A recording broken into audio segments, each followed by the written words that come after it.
Welcome back to 94 Feet, ladies and gentlemen. Kade Cameron, Danny Stepanovich, as always.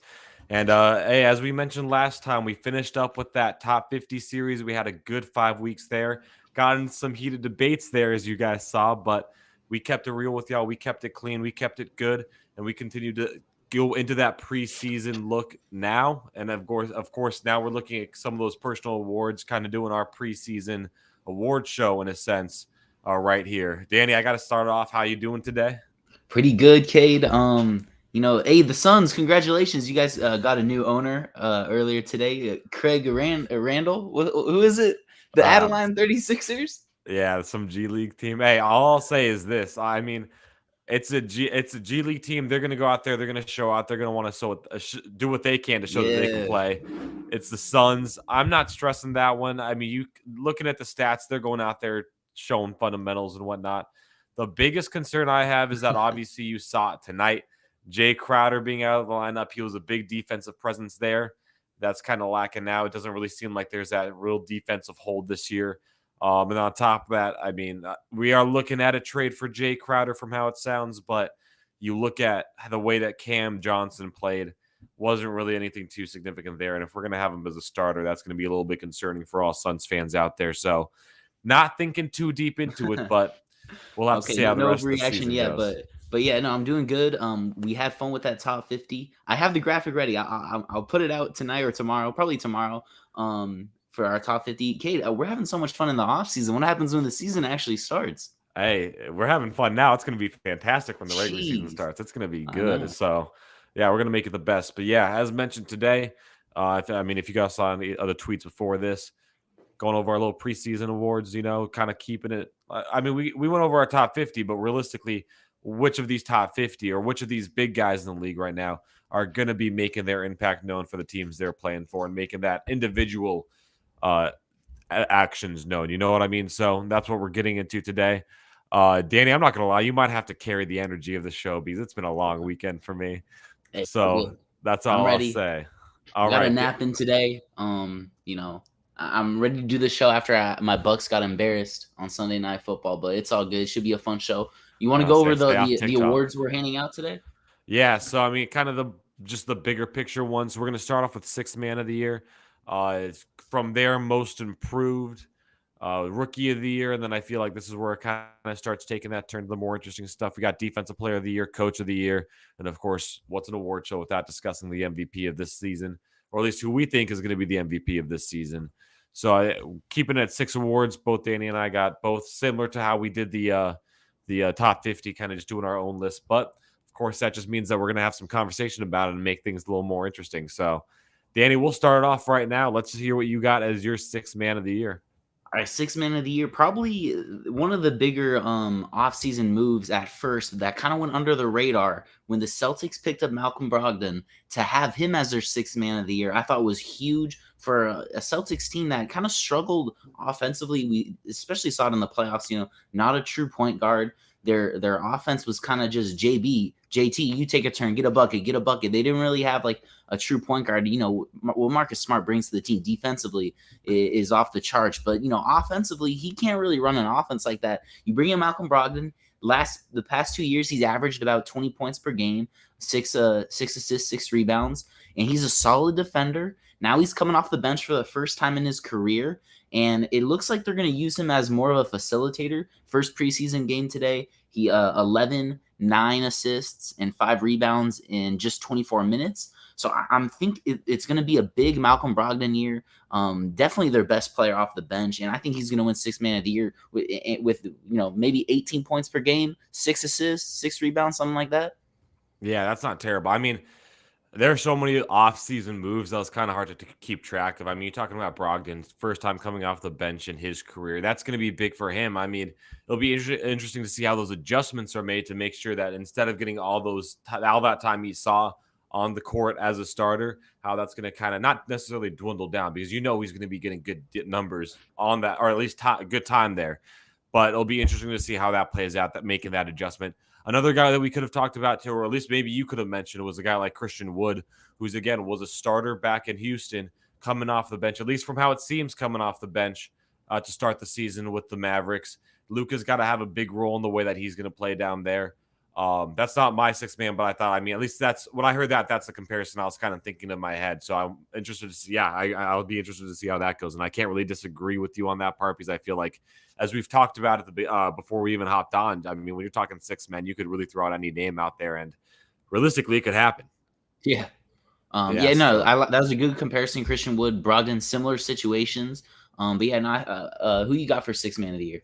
yeah, so for six man, I went with the guy who made his presence known in this year's finals. Not necessarily a massive presence, but I mean, you're looking at a guy who came off the bench for the Warriors and having to not necessarily fill in, but fill that void when players like Curry and Thompson were on the bench getting their breathers. I'm going with Jordan Poole.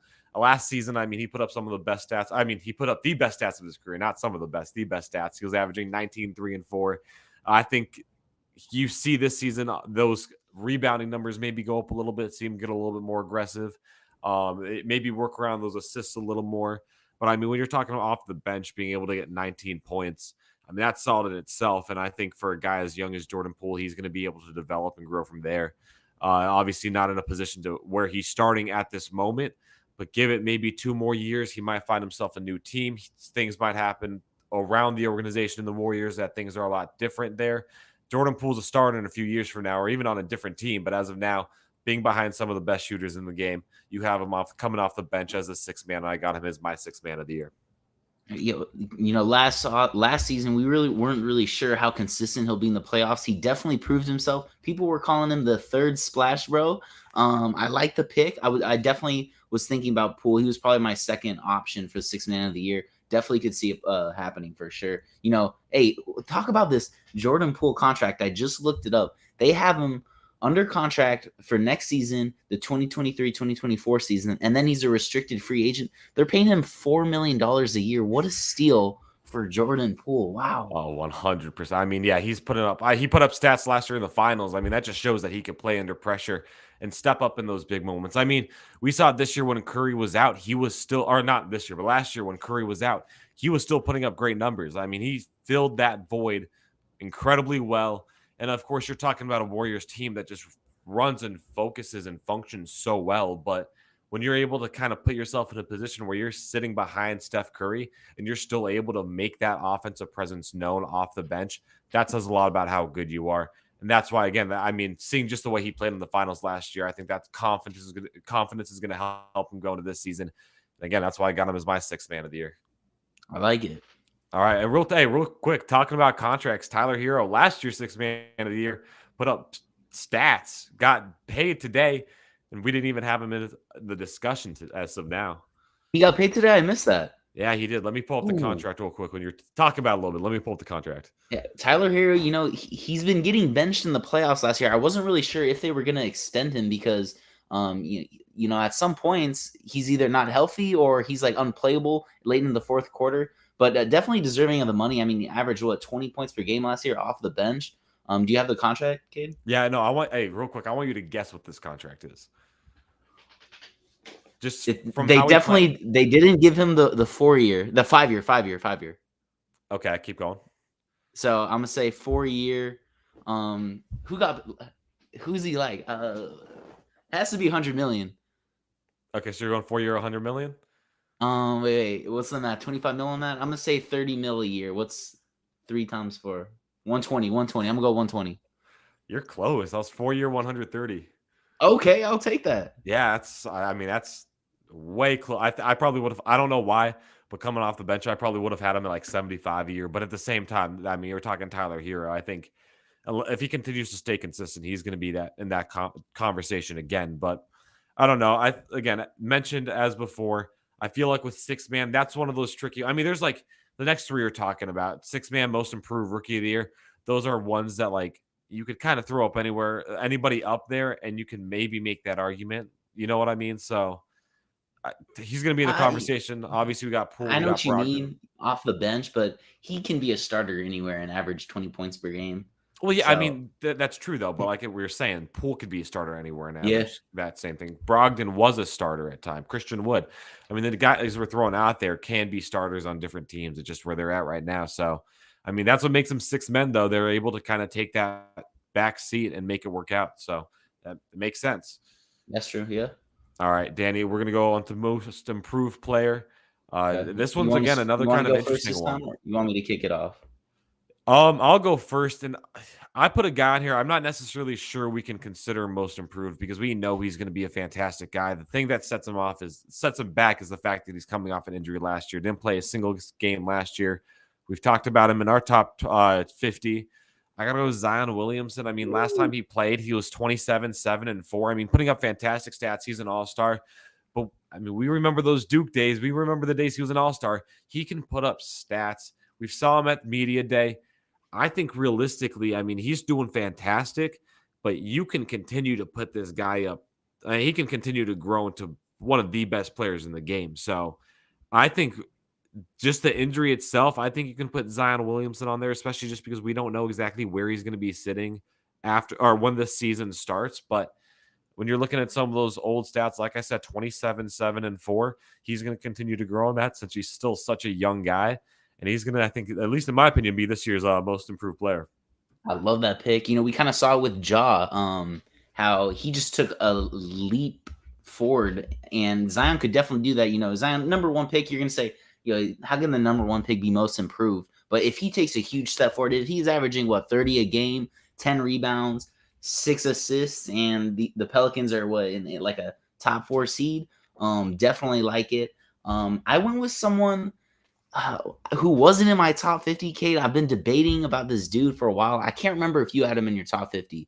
Tyrese Halliburton. Did he crack your top 50? Ooh, no, he didn't, but that's a good one. Yeah, most improved. It's taken a while for me to come around to Tyrese, but 26 games with the Pacers last year after he got traded from the Kings. He averaged 17 and 9.5 assists. And he's just super efficient, 50% from the field. In those 26 games, I think he's like a career 47% from the field. He averaged 1.8 steals a game. So defensively, offensively, he's on both teams. And the reason why I picked him, I really like him for most improved player, is this Pacers team really doesn't have much other than him. We'll see what Ben Mathurin could do. I'm sure he'll pan out. Not too many other guys. They got Duarte. I'm kind of blanking on the roster. You got Miles Turner still. but You he got healed. Duarte.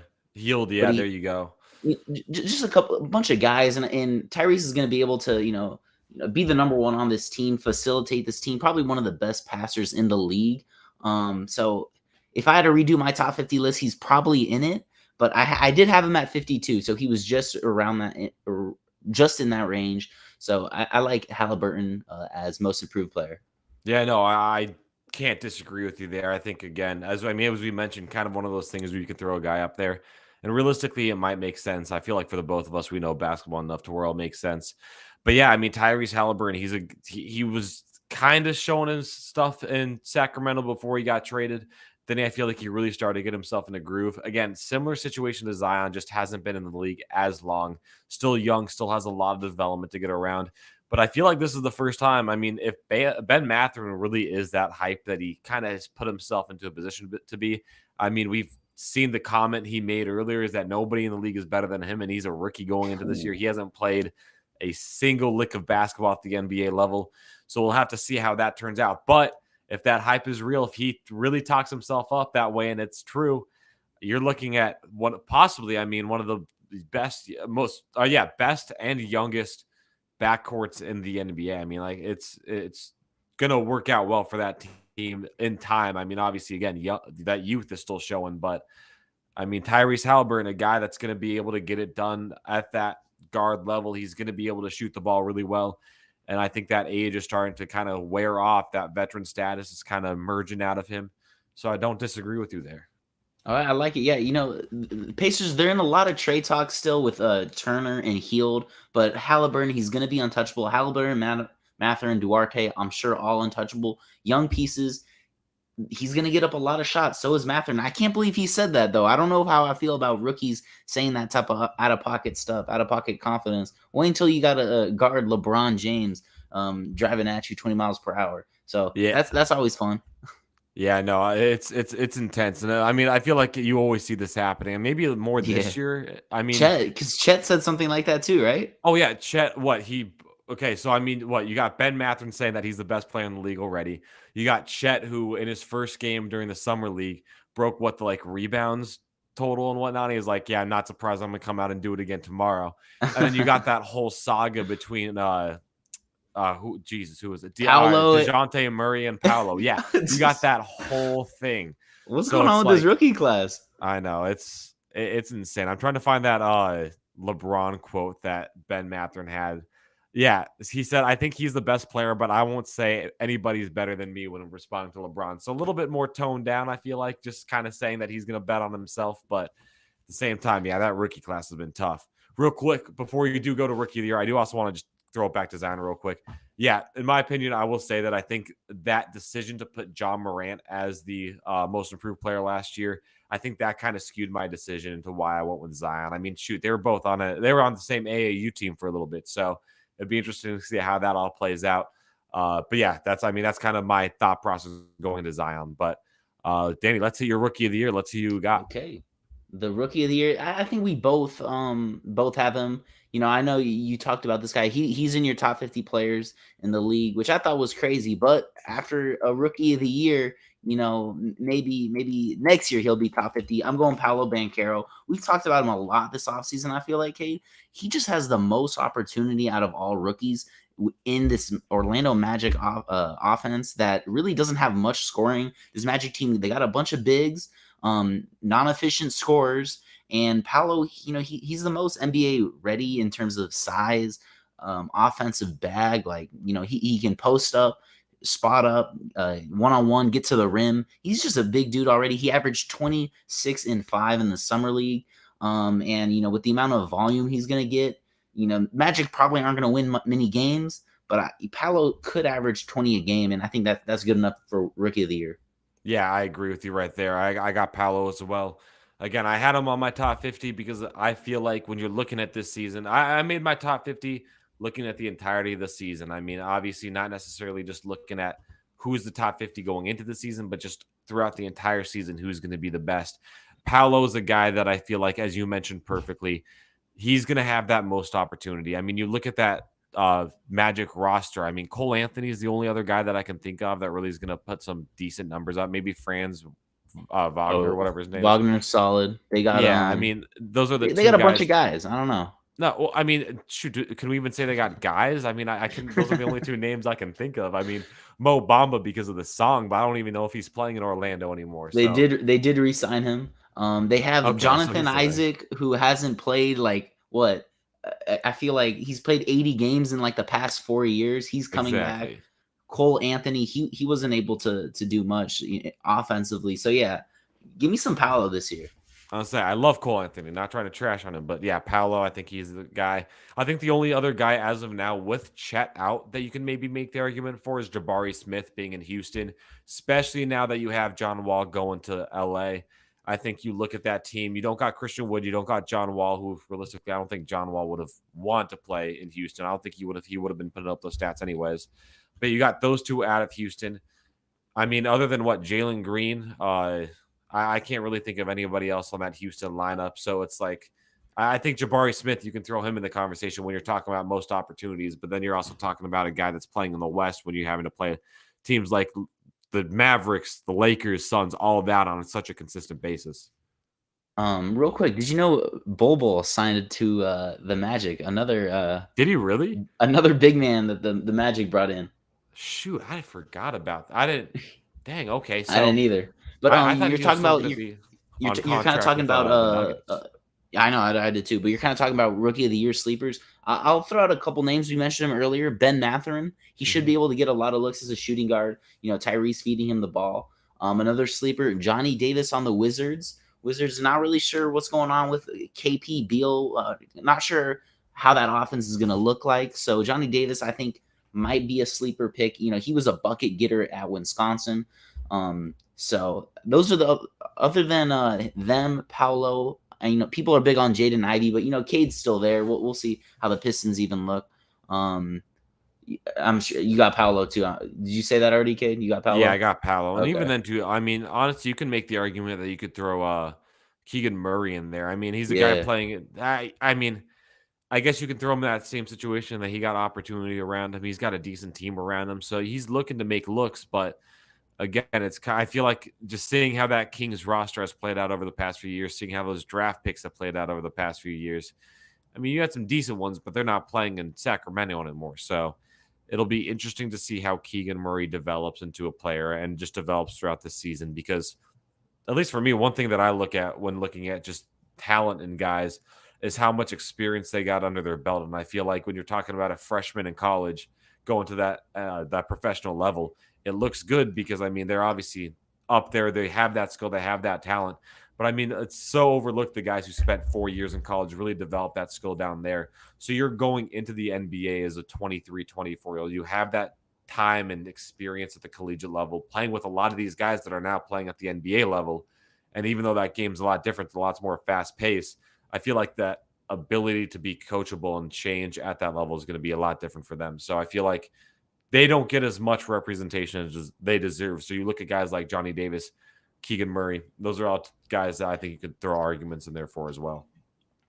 I like it. Like we said, rookie of the year, most of that comes down to opportunity. So the guys we highlighted, I'm pretty sure all got a shot just because they'll get a lot of shots up. So I like it. What's our next category? Unless you got anything else. No, I'm good right there. We got defensive player of the year. This one's going to be interesting. Okay, D-Boy. I came into. You want to go first? No, sure. Yeah, you went first last time, right? Okay, yeah. Okay, yeah. So I'll go first this time. Defensive player of the year. This was a tough one because it's like Rudy, I feel like is that one guy that's been as consistent as he has been, but you're not talking about him with a new team and whatnot. We'll have to see how those adjustments are made. You're talking about Cat being there as well, so I don't know if you're going to see those same defensive opportunities for Rudy. Considering that with Utah, he really only he seemed like he was the only big guy there, so he had those opportunities. He was able to make those good. We'll have to see how he goes into Minnesota this season. This was a tough one in my opinion because I feel like you look at the way that the defensive player of the year not standings, but like the finalists and all that, first team, all that stuff kind of came out last year. I don't see Marcus Smart doing it again. I think he's going to be a good defensive guy. I just don't see him doing it again.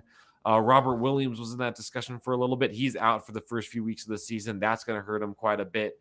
Draymond, I mean, he's that defensive anchor for the Warriors, but at the same time, I feel like with his age, he's going to kind of start seeing that decline as well. It kind of led me to one guy. He was a finalist last year. I think with the departure of one of his teammates, it's going to open up a lot of doors for him. I mean, you look at the way he's played over the past few seasons. I think if I remember the stat correctly, he's a guy that overall, when you're talking about the most area covered by a single player on the defensive side of the ball, he led that stat. He's the guy that is going to be on the best player on the teams. Yeah, you know exactly what it is. Best player every night. He's going to take up that position. He played all games last season. He was one of the only players to do that. I think he's played every game of his career. So he's been overall just very reliable, very good, very well-developed player. I got to go Mikal Bridges on this one. I like it. I love that pick. You could have argued that he should have won it last year with 1 seed. Yeah, I think you had him as your defensive player of the year, if I remember correctly. I had Draymond last year. No, I think I put Draymond up there for now because I was going to say this before I really started to like. We both had Draymond then. Yeah, I remember now. Going into the like that halfway part in the All-Star break, it was like he was playing good basketball, but like I feel like when it comes to defensive player of the year, you don't see those real strong arguments being made until the second half of the season when you see that full season behind them. So again, as mentioned, you looked at Robert Williams. He was doing really good until he had that knee injury. And then Marcus Smart kind of took into that argument there. But of course, at that same time, Mikal was in that argument the entire season. And again, with Jay Crowder going away now, Mikal's going to have to step up into a much bigger position with that youth, with that energy, with that persistence and ability to want to be there. I feel like Mikal is going to have that opportunity to continue to step up as one of the best defensive players in the league, and I think he wins Defensive Player of the Year. I love this take. They just paid him. Now that Jay Crowder's gone, they're going to need him to step up, like you said. And what I respect about Mikal is he's like one of those Jimmy Butler guys where it's like he's guarding the best player on the other team, like the best wing, whether that's Luka, Kawhi. I'm just going through wings right now, I guess. LeBron you could throw in there. Yeah, he's throwing on LeBron most of the time. Luka, yeah, he's guarding the best guys on the other team, and 99th percentile on the in terms of most difficult defensive matchups assigned. I just pulled that up real quick. So I love that pick. I'm going with somewhere else. I'm going with a big guy that's not Bam or Rudy Gobert, Kade. Okay, I'm wait, hold interested on. to see who you can guess who this is. Last year he averaged 2.3 blocks per game, 1.2 steals per game. Every single year he's been in the league, he's averaged at least 1 steal and at least 1 block per game. All right, hold up. I gotta run through all the centers in my head. What? Um, Okay, big guy, not center, big guy. oh, just big guy in general. Okay, Yeah. shoot. Whew. Okay. 2.3 blocks, 1.2 steals. He's the best player on his team. He's got Oh, best player on his team. Okay, that makes it different. okay. That's a hot take. It's like a 1A, 1B on his team.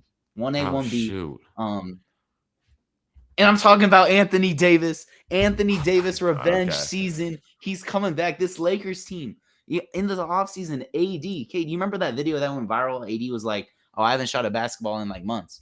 Yeah.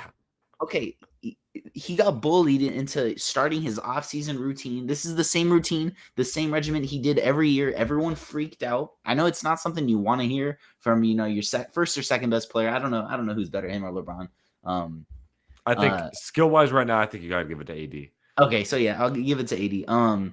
That's not something you want to hear from your best player, but he said he does this every single year. He always takes, I think he said 90 days off in the off season, just does weight training, yoga, do the stretches, all that TB12 stuff. But he was bullied into starting that earlier, which I'm cool with. And I think this Lakers team, they're going to be a scrappy defensive team like we saw in 2020, Cade. Darvin Ham bringing that defensive mentality. You got Pat Bev. Who does not want Pat Bev on their team, especially with AD down low? Hey, don't be laughing at Pat Bev. Come on, he still gets in the head. He's a scrappy player.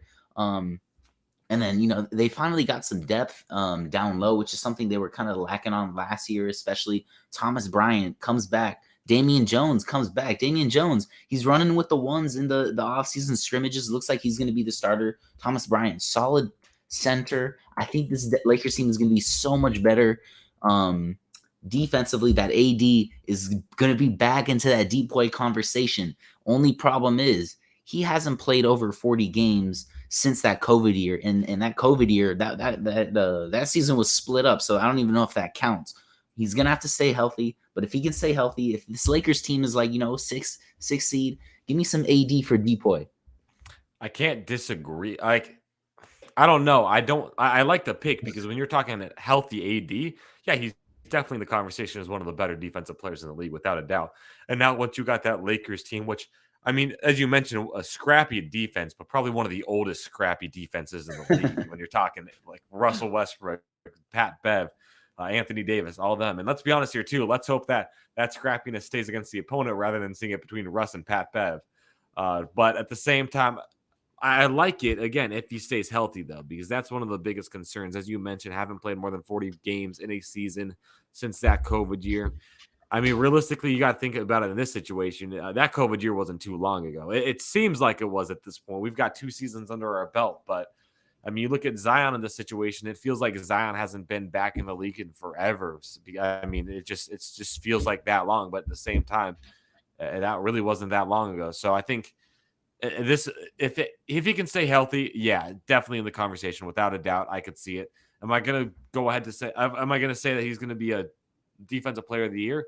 Not sure about that. I think he might be in the finalist conversation, but I don't know about being right there. Especially, I mean, you talked about guys like Bam too. I mean, you mentioned him, but Bam's looking good at possible Yeah. defensive player of the year. Especially, I mean, it seems like as of recent, people love voting centers just in general. I mean, you look at the past few MVPs, I feel like it's all been big men. You're looking at defensive players of the year. So you're talking about Rudy Gobert winning it so consistently. I mean, it just seems like there's a lot of big man love in the league. So I could see it going to AD again. It's just a matter of if he stays healthy. And it sucks to say because I feel like that's the majority of superstars in the league, especially in a position like the NBA, where once a superstar goes down, that entire team feels it so much worse than I feel like in a lot of other sports. But at the same time, if he stays healthy, he's in the conversation. For sure. Going into when I was researching Depoy, Bam was my pick. But you know how much of a big fan I am of Bam, but I don't know how well this Heat team is going to do. It feels like the 1 seed last year was kind of like their peak. So I won't be surprised if it's Bam, Mikal, Gobert, but give me some AD this year. I had to throw Laker on here somewhere, bro. Come That's on. true. Get that revenge tour on there starting Hey, right now. we both went on with our teams on Depoy. You went with Mikal, went with AD. Okay. Yeah, but let's be honest here. Going with Mikhail is probably a safer choice than you going with Yeah, AD. that's So true. That's true. it just so happens that one of the best defensive players comes out of Phoenix. That's all I'll say. But all right, here we go. I think these are the two biggest ones in my opinion. Coach of the year, something that I feel like is discussed a lot of the time. I mean, we've seen how it's been the past few years. It could really. I mean, there's always a coach in the mix, and I'm gonna be interested to see who you've got as your coach of the year. This is a really fun pick. I feel like because you got to kind of look at teams conference they're in. East or West. Off season coach of the year is tough. I was thinking about the Pelicans head coach Willie Green. I really Oh liked yeah, I saw out of him. I was thinking Tyronn Lue. That was my pick last year. I think the Clippers are going to be really good, but at the same time, Paul George and Kawhi probably aren't going to play that many games. Load management. So I don't think the Clippers are going to end up as a super high seed. Usually Coach of the Year goes to 1 or 2 seeds. unless you're So talking 2 years ago when it went to who's the Knicks have Thibodeau, right? Thibodeau, yeah. Well, I think Yeah, he well, he's was a 5 seed. Knicks finished 4. I'm pretty sure, Oh, and 4. Yeah, there that you go. they kind of saw that out of nowhere. I'm kind of going. Hey, I really like that. You're helping me out, Kate. I'm going with that Thibodeau take. I think this team is going to improve a lot. We already saw them improve last year. I don't think they're going to finish top 3, but I could definitely see them finishing 4th in the East. I'm going head coach JB Bickerstaff on the Cavs. I think this Cavs team is legit now that you bring in Donovan Mitchell, a true number 1. That backcourt is so scary. Darius Garland just got paid. Mitchell, 3-time All-Star. No all NBA, but he was in a stacked guard class, and I think he's definitely all NBA caliber. And then not much defense going on there. But if you look at their backcourt, Mobley, Jared Allen, that's a solid backcourt. I think their defense is going to be fine. We saw how impactful Jared Allen was first half of that year. They were like, I want to say 5-ish seed, right, Cade? Do you remember correctly? They were like a 4 seed at one point. For the Cavs, oh yeah, they got up to Yeah. I think maybe 3 at They one got up point. to 3. They Jared Allen gets hurt. They dropped down to the 9 seed. But it was a solid year for this team. JB Bickerstaff, he had a tough team to coach last year. Kevin Love, Ricky Rubio. There was youth, a mix of veteran stuff. He made it work, and I think the Cavs are gonna finish as like a 4 seed. Solid lineup across the board, and you barely missed the playoffs last year, so there's still improvement to go on. Give me some Cavs this year. JB Bickerstaff, how do you feel about that? I was gonna say, I feel like if the Cavs put themselves in a position where I'd say you'd have to go top 3 if you want to go with Cavs head coach, in my opinion, Okay. just because. I mean, you saw they played well last year, but now they just got that final piece. Like if this was a situation where they were like a decent team last year and maybe like a secured playoff spot, and then they got Donovan Mitchell, they put themselves in a position where they're maybe that 3-2-1 seed somewhere in that conversation. Then I'm like, okay, you know what? I'm liking that pick. I feel it, but I mean, at this point, I just feel like I don't know. Going back to Thibodeau, remember that pick. I did not like that pick at all because, I mean, he got his team up to the 4 seed. I didn't really feel like, in general, that team was that significant other than the fact that Julius Randle had a great season. So I wasn't a fan of that pick, especially because of the 4 seed. They were coming out of the East.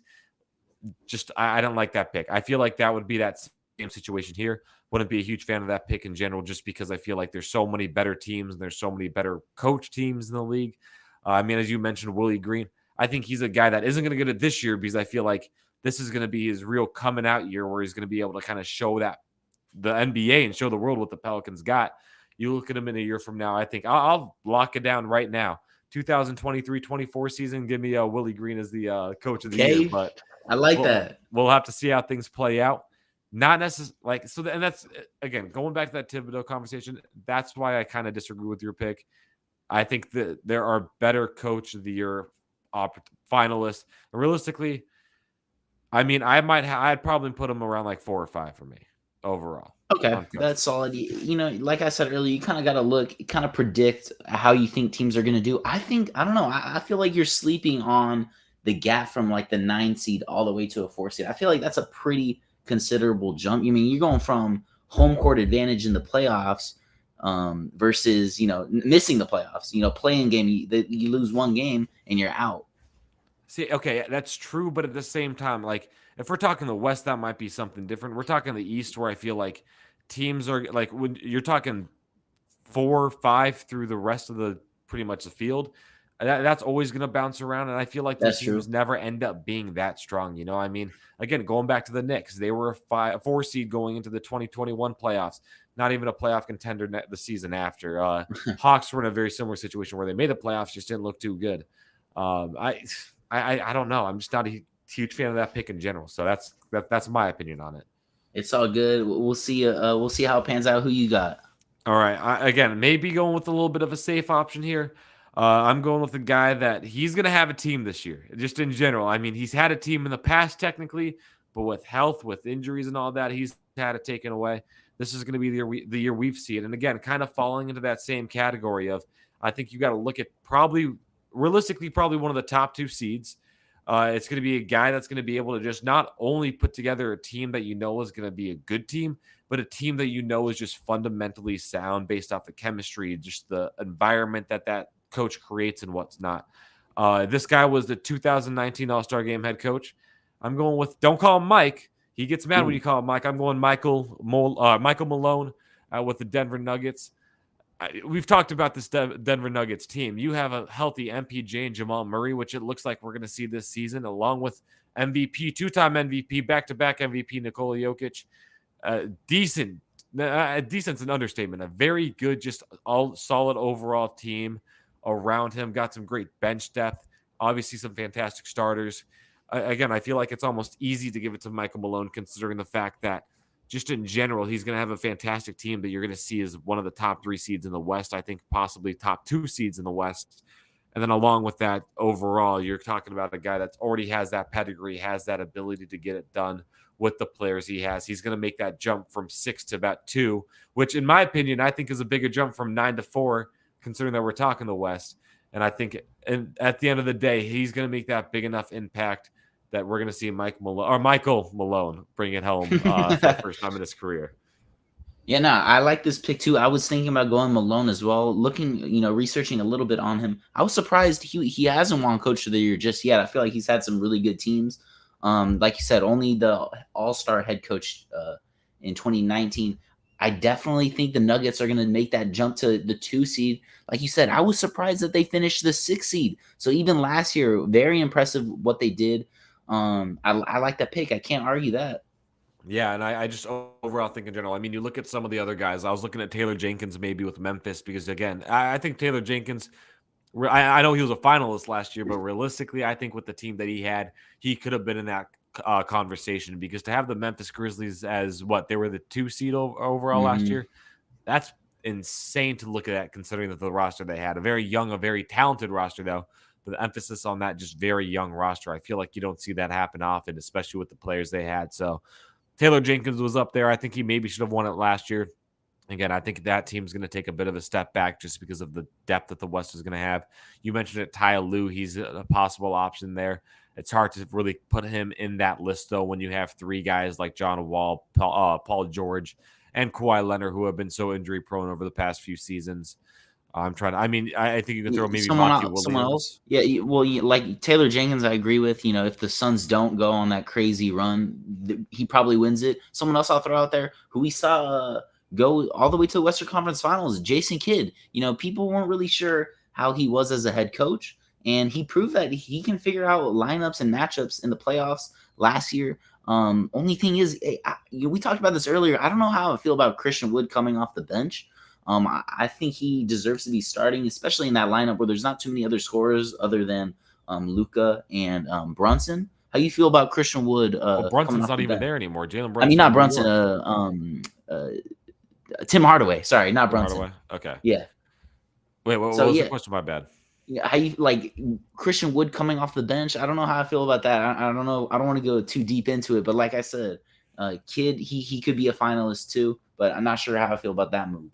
Yeah, no, I agree. I feel like you look at that depth chart for the Mavericks. I feel like it's a little bit weird. I mean, JaVale McGee is having a little bit of a career resurgence last year when he was with the Suns, but at the same time, he was having that career resurgence because he was coming off the bench. Christian Wood's a guy that's been putting up some decent stats on the floor as a starter. So I don't know why I don't know why you'd risk mixing that up a little bit, putting JaVale in as a starter over Christian Wood, especially when Wood has a little bit more youth to him, a little bit more longevity, in my opinion. And JaVale at this point, I feel like just because of his age in his career is going to be on that decline on that lower end, where having him come off the bench is going to be a lot more significant to that team, a lot more desirable for that team when you're talking about just pretty much looking at it from a longer stretch of the season. So, yeah, I disagree with that. I'm not sure if maybe Jason Kidd was kind of feeling that pressure. And I mean, one thing I didn't mention earlier, but I mean, when that news kind of came out that Christian Wood was going to be that sixth man coming off the bench, I mean, he took to Twitter pretty quick, and he wasn't too happy with the idea. So we'll have to see if Oh, that I missed messes that. anything Okay. up. Yeah, I was gonna say we'll have to see if that kind of changes the chemistry around and whatnot, how that's going to play out. Because realistically, if that chemistry going into the season isn't solid, it'll be very interesting to see how it plays out. And realistically, I do want to say this too. I think a lot of people like Luka. I think I don't think he really contributes to team chemistry, in my opinion. So we'll have to see how that plays out Nah, as yeah, well. not really much at all. Exactly. So, Okay. Hey, MVP, Cade, you ready? okay. Oh yeah, let's see it. Okay, we're gonna go you first. I think we got the same MVP in my opinion.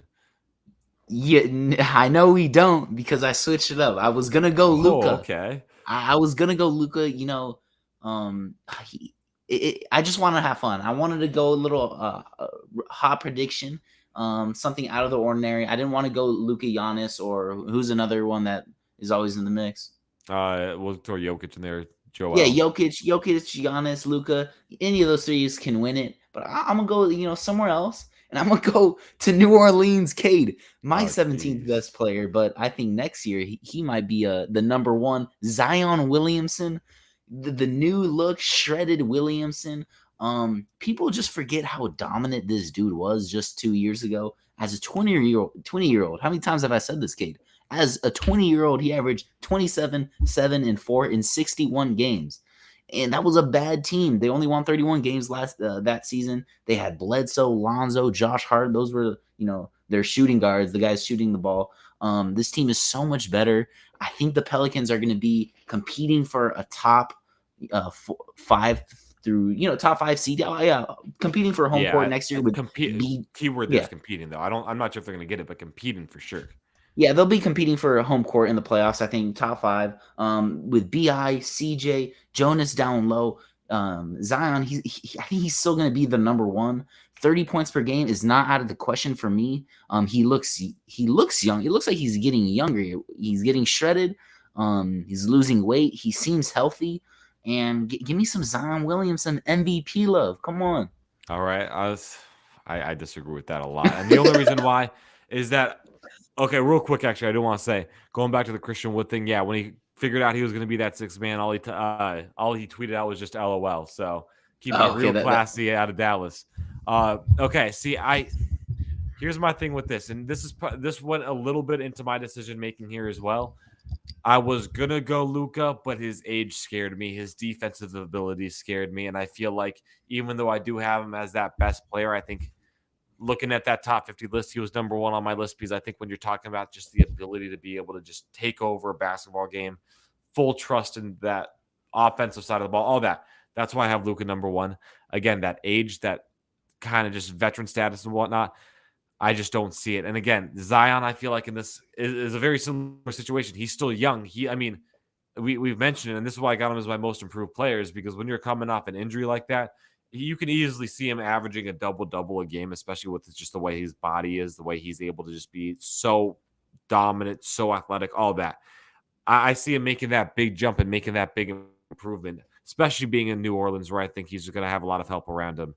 But at the same time, again, that youth, that youthfulness of it, he's gonna be making mistakes. He's gonna find himself in position where he's not gonna be able to realistically have that. And here's another thing: clutch gene should do. We'll get into that a little bit too. But I just don't see him being in those positions to really make those game-changing, game-saving differences on the court. And again, that also goes into clutch gene. I don't think clutch gene when I see Zion. I feel like that does play a bit of a factor when talking MVP because if down the stretch of a game, down the stretch of a season, if you're not finding yourself in a position where you have a player to be able to kind of call a game, get those wins, get those last second wins, I feel like that plays a big factor in the way that you're seen as an MVP. So that doesn't translate to Luca, but at least with Zion, I just don't see that quite yet, and that just kind of comes with age and whatnot. That's an interesting case you bring about clutch gene. We haven't seen we've seen a lot of primetime Zion games, especially rookie year and 2 years ago. They were marketing the what out of Zion. I think we're going to see that again. And back then they weren't competitive though. Now they're going to be competitive. Zion's going to have his chance to prove people maybe he does have this clutch gene that we really haven't seen. But even if he doesn't, I still think they're going to be winning these games because BI and CJ, I trust them as my closers. So even if Zion doesn't have the clutch gene, I think they do have other closers and the Pelicans will be fine. They're well coached. Willie Green, your coach of the year for 2 years from now. I'm big on the Pelicans this year. And they pushed the Suns to 6 games, which not many 8 seeds can do. Yeah, no, they definitely showed out, and again, I think a lot of that comes down to Brandon Ingram, CJ McCollum, all that. The thing with me too is that when you're talking about clutch genes, again, he's going to have that help around him for sure. When it talks about closing out games, if you have more trust in CJ McCollum and Brandon Ingram, those two, I mean, at the end of the day, when you're talking about game-winning shots or just being able to kind of close it out down the stretch of the game, I feel like highlights play a big role in who you see as MVP. And if BI and CJ are getting those highlights, not Zion, that's going to skew some opinions the opposite way. So that's the only reason why I don't got him. Youthfulness, just not having that ability quite yet. He's going to be a dominant. He's going to be a crazy good player. Realistically, I think you can possibly make that argument that he's the Joel Embiid of the wing. I feel Yeah, like I you like can kind of that. make that opinion with him, but at that same time, again, there's those small little things that you see that separate him out from some of the guys that will be in that MVP conversation. I like that take, that little Joel Embiid. Hopefully he doesn't pan out like Embiid. Hopefully he can stay healthy, but we'll I see. hopefully can win in the postseason. Yeah, who you got for MVP, Kate? I'm curious now. I'm surprised you didn't go Luca. Okay, so it's a little. This is a bit of just an interesting one for me. I'm not going to come out here with any hot takes like I did during the top 50. I'm going to kind of play it safe here. I'm going to go with the guy that we've seen as an MVP before, seen as an MVP pretty recently, going back to back in 2019, 2020. You look at his stats last year, going 30, 12, and 6, averaging the most points in a season for his career last year. He was your number one on the list. I'm going with Giannis. I think it comes down to the fact that the NBA loves the big man right now. You see the conversations around MVP. It's always you look at the past 4 MVPs. You got Jokic 2 years in a row.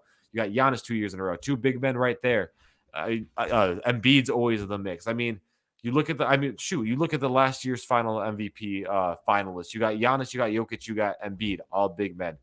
League loves big men right now. I think that trend continues on, but I think it's going to go in a different direction coming from west to east. And we're going to see Giannis put up some stats very similar to last year, and he's going to be the MVP of this year's season. I mean, I can't disagree. We saw how close they were to running it back, going back to the finals. If Chris Middleton, he went down and they still pushed the Celtics to 7 games. They came really close to pulling that off with no Chris. We know how dominant Giannis is. He's going to average 30, 10, whatever he's been averaging, 6 assists. Defensive efficiency off the charts, PER efficiency off the charts for Giannis. I won't be surprised if it's going to be them again. We already know the Bucks. If everyone's healthy with Drew Middleton, Chris, and Giannis, they're going to be a top 3 seed in the East. I can't argue the pick. I can't. All right. Yeah, see, exactly. Now, I will say this, though.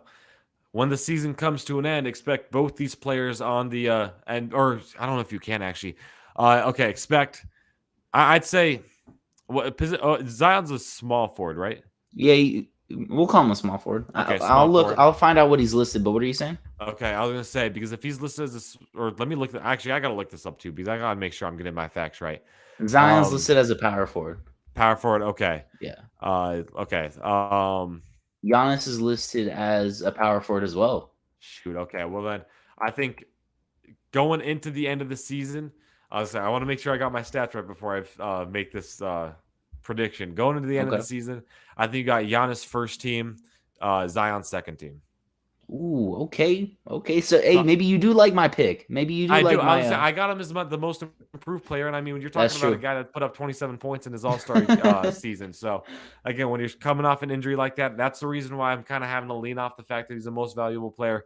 The youth is the reason, but I mean when you're talking about youth, I feel like most improved player almost has a little bit more significance than most valuable player, especially when you're talking about Zion coming off an injury like that.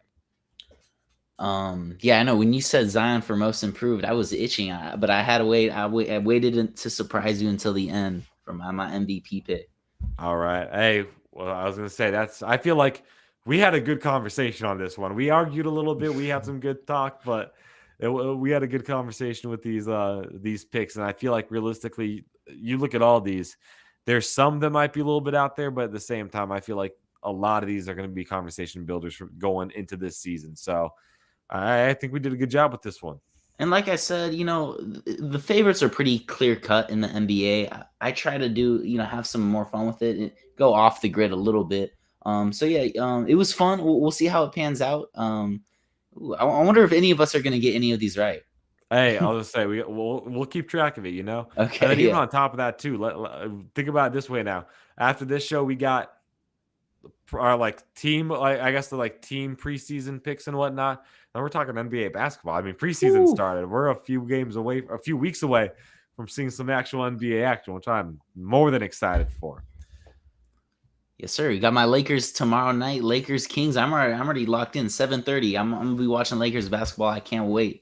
Hey, you gonna start putting any bets on those preseason games? Hey, I'm not that degenerate. I respect it. All right, let's go into some fashion talk. I don't think. I mean, I guess the news is a little crazy, but we're just gonna stick with one topic today. Yeezy leaving Adidas and Gap. I mean, that's a big, big thing when we're talking fashion in general because Yeezy's kind of had that hold on a lot of people, a lot of sneakerheads, a lot of fashion finistas over the past few years. Seeing Yeezy and Kanye leave both is a massive move I guess you can say a massive move in the right direction, in my opinion. Ooh, I don't know. This is big news. I feel like we haven't talked too much fashion recently with all this NBA stuff. I'm glad we're finally talking about this. Um, he kind of just put his mark on Gap, but it's like everything Kanye touches is hot. When you think of Adidas and Yeezy, or when you think of Adidas, you think of Yeezy. Yeezy, 68% of online sales the past year for Adidas. So right now he's carrying Adidas. There's no way around it. And even with Gap, he kind of remember those flattened out like puffer jackets that went viral last year. Yeah. Now he has those sunglasses that are going viral. It's like anything Kanye does is gonna go viral, and now he's trying to do his own thing. I don't know if you saw he wants to open up a pop-up shop where Oh, everything is $20. Oh, okay.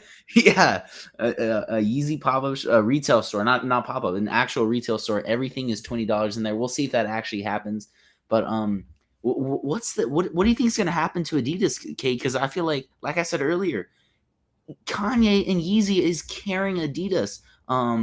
They were hot with the Ultra Boost. That hype died down. If you look in their basketball PEs, James Harden, Dame, solid players, but no one on like Kanye or like a LeBron level or a KD level, someone to carry that brand. Like James Harden, he's not carrying the brand. And for Adidas, unfortunately, hey, maybe this is a hot take. Are they going to take a step back to New Balance? I don't disagree with that because I was thinking that because you look at, I mean, you throw that stat out there, 68% of people buying Adidas, it's Online, Yeezy yeah. products. You know what I mean? It's not like Yeezy's throwing stuff out like every single day. I mean, they're throwing stuff out consistently. You know what I mean? Maybe like once, twice a week. But at the same time, when you're talking that 68% of all like online sales are Yeezy, that shows that is your brand right there. I mean, I'll throw it out here too. You look at some of the other collaborations that that Adidas has out there right now. They're nothing. They're ridiculous. I mean, they even tried doing some stuff with like Sean Witherspoon, who I mean, you look at the way that he's collaborating with Nike. Those are all some of the most recognizable shoe silhouettes, and I feel like for all sneakerheads. you look at what he does with Adidas, it's nothing, you know? So It it's was like a like, Hot Wheel, right? A Hot Wheel shoe yeah, or something like exactly. Yeah, that Hot Wheels. that? I mean, they had some. I think there was some Sam Smiths with some like etched in flowers, but like they had some of the like the stitchings out, so it's like you'd be walking and stepping all over, just ruining the shoe as you're walking around. And Danny, you know, Phoenix, it's not clean out here. It's not going to be easy to keep those things clean. So it's interesting to see how that plays out. Like it's Adidas is going to 100% take a step back. They do not have that brand. They do not have that person to be able to actually carry them and put them over the hump. So agree with that completely. You look at Gap now. I feel like Gap was You're really harsh on Adidas. well. No, it's Yeah.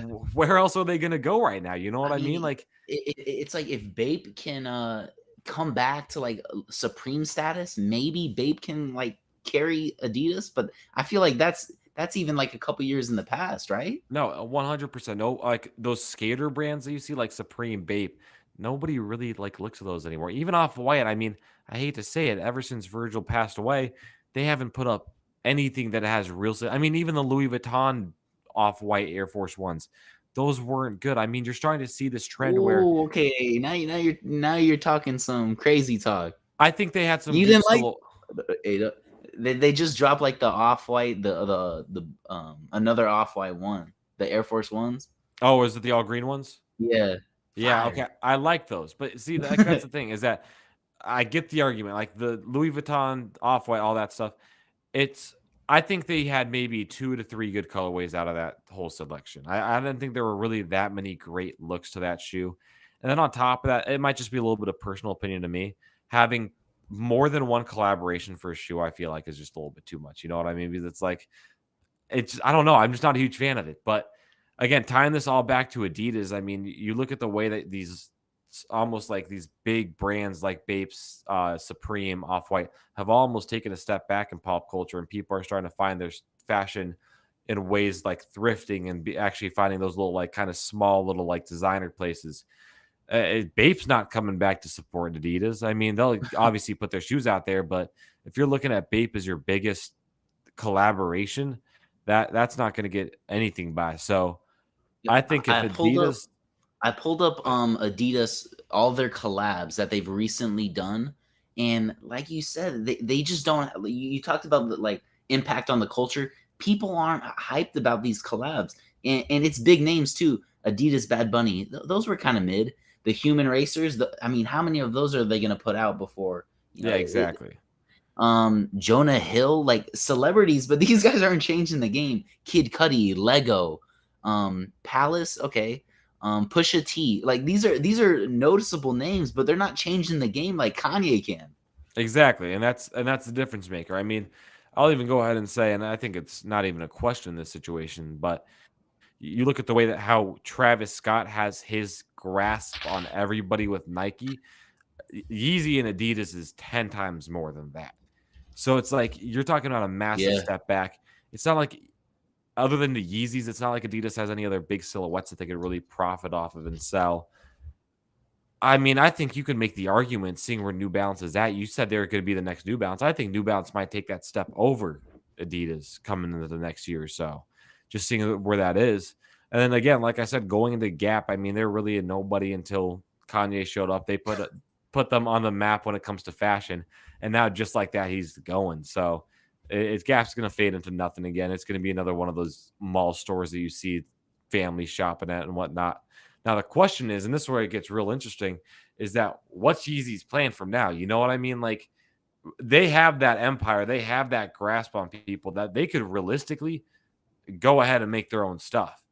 But at the same time, it's like, how is that going to change? I mean, you look at the, I'm not sure if you know this, but like, does Adidas have the control over the silhouettes that go out from this point on? Because So, obviously they can't so sell those same silhouettes calling them Yeezys. I mean, they might be able to sell them, but it's a different name, you know? it's still too early. I tried to research a little bit. On September 5th, Kanye said that he resolved the issue with Adidas, that they're on good terms. He just has to figure out his contract with Gap.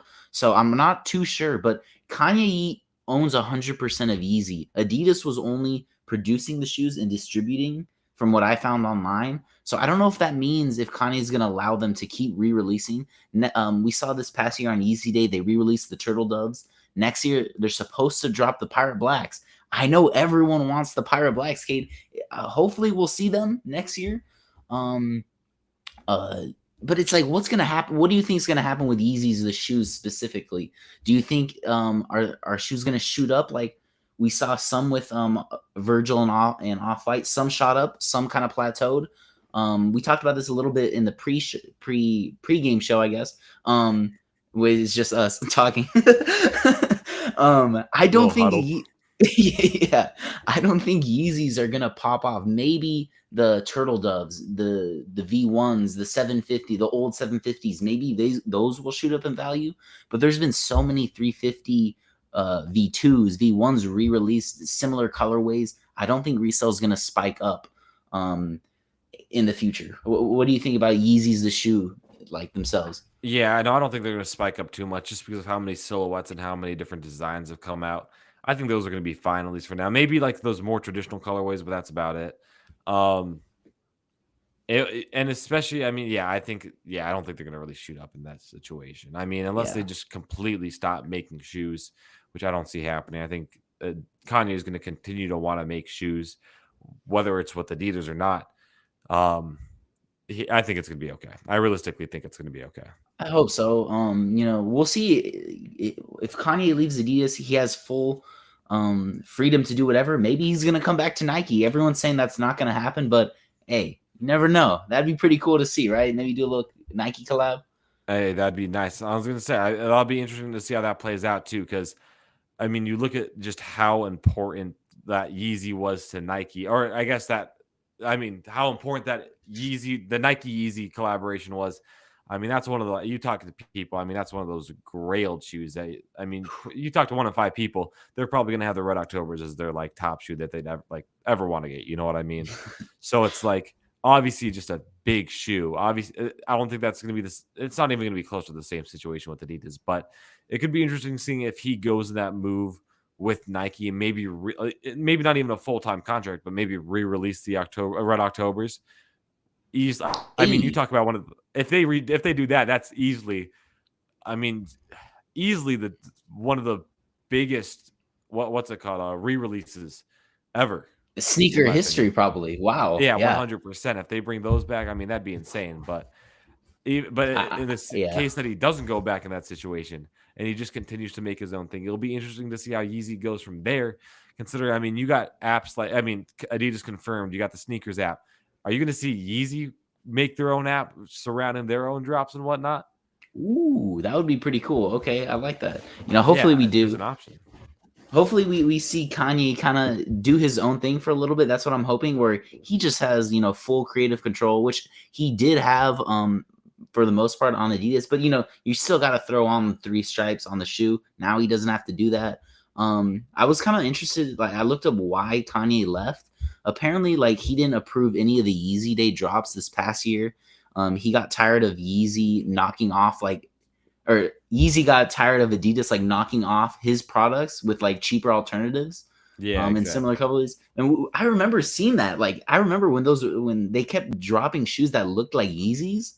Yeah, but they weren't Yeezys. Was it? Like, the big one was the foam runner. They had the foam runner, and then they had not the foam runner, the slide, and then they had that weird like chunky, like almost like Minecraft slide, and it's the same thing, just like it was like the same thing, but like there was like blocks on it, right? Yeah, exactly. Not blocks, yeah. It just it like almost like they took it out of the production process, like right before it's supposed to be like rounded off. You know what I mean? Like, smoothed out, yeah. Exactly. So it's like they're doing stuff like that. So like I definitely understand that like frustration Kanye had. I feel like realistically, I mean, we know he's a pretty out there guy. I feel like you could have at least had those conversations to see if you could make him more affordable options, or at least have Yeezy Day, because Yeezy Day was a hit. If you look at it, why wouldn't you want to have a day just dedicated to some of the best shoes that you've had? So I don't understand that part, but at the same time, we're talking Kanye here. I feel like the best case scenario for him is just for him to do his own thing and just see where the wind takes him, pretty much. Nah, seriously, I'm excited. Hopefully we'll still, man, I still haven't got my hands on some Yeezys, so I'll have to get some Yeezys before, hopefully they don't shoot up in value. So I think I got a pair of 700s of V3s, so like the newer ones where they got like, it's not that like traditional look, but you know how the newer ones got like that almost like futuristic little uppercut, like right? No, not even It's all. uppercut. It's the it's technically a low cut, I guess, but like you know how like the newer ones have that like futuristic look where it's like Oh yeah. yeah, it's like that. I mean, it's a good looking shoe, but again, it's not that traditional Yeezy. But still, it's a pair of Yeezys. I'll take it. It's not anything that's really recognizable the same way like the 350s are, or even the 500s. But hey, it's a pair No, of Yeezys, so I'll take it. I was thinking the V2s when I said the uppercut, but no, the Yeah, the V2s. V3s. Yeah.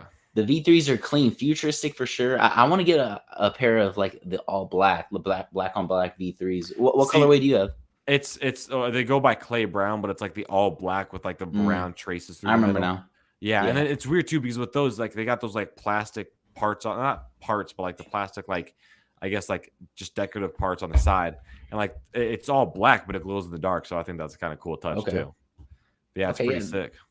That's a clean shoe. Actually, yeah, I like the V3s. Yeah. Yeah, it's not too bad. All right, Dan, you got any final takes before we close out the show for I don't tonight? think so. Good show. We got the awards. Got some fashion talk for once. I like fun show, man. I'll say good fashion talk too. Good award show. It'll be interesting to see how going into the I guess postseason next year, or at just the end of the season, where all these kind of picks stand because it's so hard to really determine where things are going to play out at the beginning of the year. But say I feel like we put together a pretty good show. I think it put together pretty well a good list too, in my opinion. So we'll have to see, like I said, how that plays out.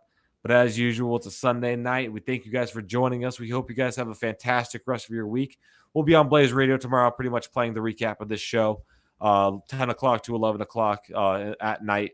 So catch us there. If you weren't able to catch us here, you won't be hearing this part because we'll have our own closing then. But again, like I said, we thank you for joining us tonight. We hope you have a fantastic rest of your week. Of course, stay safe. See you next week.